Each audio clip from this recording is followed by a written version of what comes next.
La Gen Z est à l'origine de plusieurs manifestations qui se passent actuellement dans le monde entier. Au Maroc, au Madagascar, au Népal, il y a quelque temps au Kenya. Et tout a commencé à partir de l'application Discord. Les résultats de ces manifestations est le pire cauchemar de plusieurs dirigeants actuellement. Et cela peut les amener à prendre des décisions très agressives, comme l'interdiction à l'Internet ou limiter l'accès à l'Internet dans leur pays. Les mystères que voit le succès. Pourquoi et comment les dirigeants arrivent à limiter l'accès à l'Internet ou même interdire l'accès à l'Internet dans leur pays? Je vous explique. Tout d'abord, les dirigeants veulent contrôler les informations qui circulent dans leur pays. Toute opinion critique qui va à l'encontre contre le pouvoir en place est considérée comme des fausses informations et ils veulent contrôler ces informations qui sortent du pays. Il y a d'autres dirigeants qui veulent empêcher les troubles sociaux, par exemple les manifestations, les protestes, tout ce qui peut causer l'instabilité dans le pays, des vidéos qui appellent à la violence, donc tout ce qui peut causer l'instabilité dans le pays. Ils veulent essayer de réduire tout cela. D'autres dirigeants, au nom de la sécurité nationale, toute information, comme je l'ai dit, qui peut causer des protestes, des manifestations, des discours qui peuvent amener à la haine, ils veulent essayer de réduire ou même de ne pas en avoir dans leur pays. Il y a d'autres dirigeants qui veulent protéger leur image. Certains sont impliqués dans des affaires de corruption ou même dans des affaires louches et décident de protéger leur image. Donc, ils font quoi? Ils réduisent ou même ils interdisent l'accès à l'Internet dans leur pays. Durant les périodes d'élection, d'autres dirigeants décident de limiter l'accès à l'Internet ou même d'interdire l'Internet durant cette période d'élection pour pouvoir contrôler les informations qui sortent du pays. Au nom de la religion et des valeurs traditionnelles, d'autres dirigeants interdisent l'accès à l'Internet à leur population ou limitent l'accès à l'Internet à leur population parce qu'ils veulent protéger leurs valeurs traditionnelles. Mais maintenant, comment cela se passe dans le pays concrètement? À partir de la coupure de l'Internet dans le pays ou même dans des villes clés du pays. Par exemple, durant les périodes d'élection, les dirigeants peuvent décider de limiter l'accès ou de couper l'Internet dans le pays pour contrôler les informations qui viennent du côté de l'opposition et de s'assurer que les gens ne divulguent pas des informations, des résultats non officiels des élections. Et ils bloquent l'accès aux réseaux sociaux, par exemple Facebook, Twitter et X, YouTube, WhatsApp, Telegram et plusieurs d'autres, TikTok, pour d'abord réduire la publication des vidéos, le partage de ces vidéos qu'ils disent fausses. Donc, ils veulent assurer que leur population n'arrive pas à communiquer entre eux, à se partager des informations qui peuvent aller contre leur pouvoir ou même qui vont contre leur pouvoir. Aussi, ils peuvent même aller jusqu'à supprimer les vidéos, les journaux postés, les articles postés par des journalistes locaux ou internationaux ou des youtubeurs. Ils arrivent même à supprimer leurs vidéos ou même à les censurer.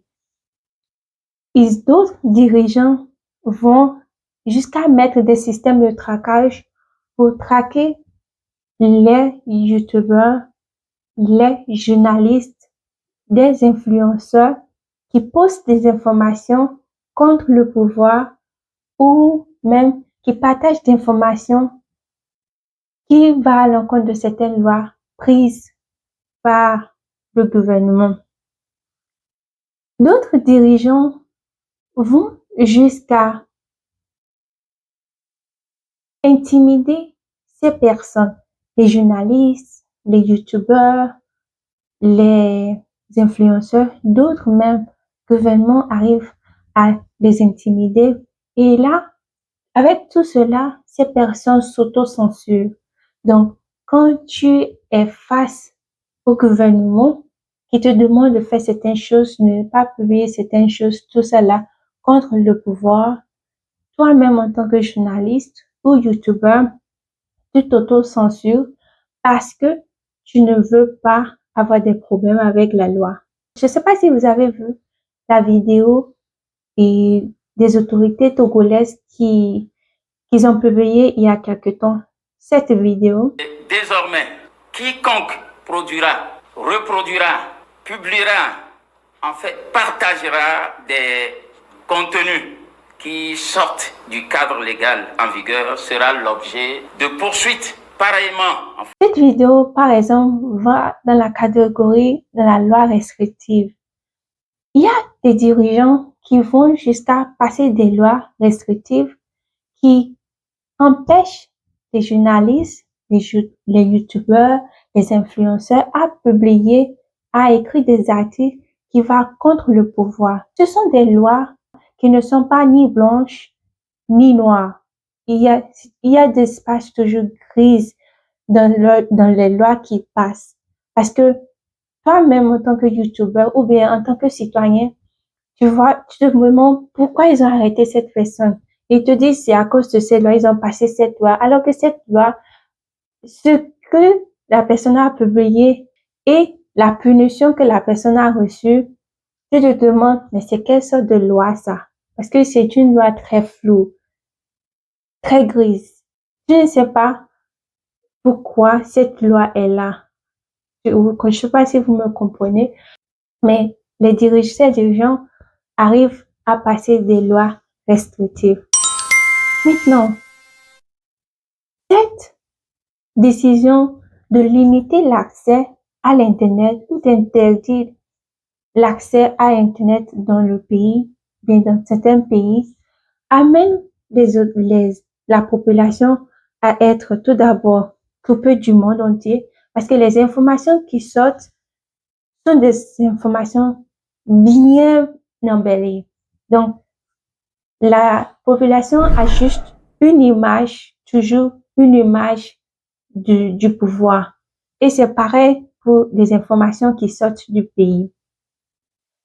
Les populations vivent toujours dans la peur parce qu'ils se demandent est-ce qu'ils décident de parler, est-ce qu'ils n'auront pas de problème s'ils publient cette vidéo, s'ils publient ceci, est-ce qu'ils n'auront pas des problèmes avec la justice. Il y a cette peur qui anime la population. Donc la liberté d'expression est vraiment impactée et dans les conversations qui peuvent impacter le pays, ces conversations sont juste uniques. Ça vient juste toujours des personnes du pouvoir parce que il n'y a pas la place pour des échanges, pour des critiques, pour pouvoir mieux prendre des décisions qui vont favoriser la population en général. Et avec cela, la démocratie est impactée. Parce que avec tout ceci, quand il n'y a pas la liberté d'expression, quand le peuple vit dans la peur au quotidien, les informations qui sortent du pays sont juste des informations embellies par le pouvoir. Cela affecte la démocratie. Donc, il y a ce cycle qui est toujours là.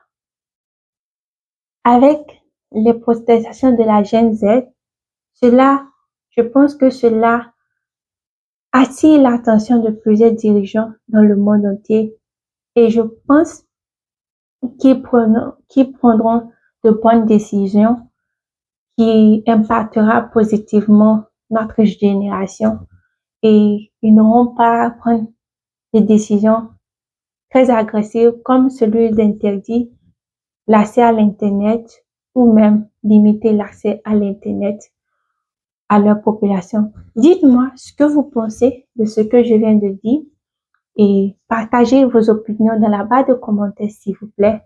Si vous avez aimé cette vidéo, mettez-moi un pouce s'il vous plaît, partagez la vidéo et n'oubliez pas de vous abonner. Moi, c'est Wemi, je suis béninoise et je suis fière de l'être. Au revoir.